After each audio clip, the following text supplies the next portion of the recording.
All right, so here's the thing, ladies. There is hope. Now, I hear this all the time, is that I have to make one meal for myself when you're trying to eat healthier. Then you have to make another meal for your spouse, sometimes kids. But here's what I found is the longer you stick with something, the better chance there is that your spouse will join in. So the problem with that isn't completely their fault. So here's what happened with the whole yo-yo dieting. You join a program, you're all excited, you're going to eat differently, and then you fall off, and then you go back to eating how you were, or how your spouse is, or how your kids are.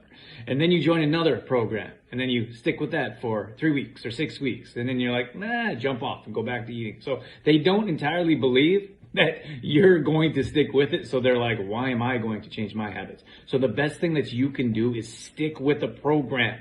Stick with a program that you enjoy, that's sustainable, that's showing you results.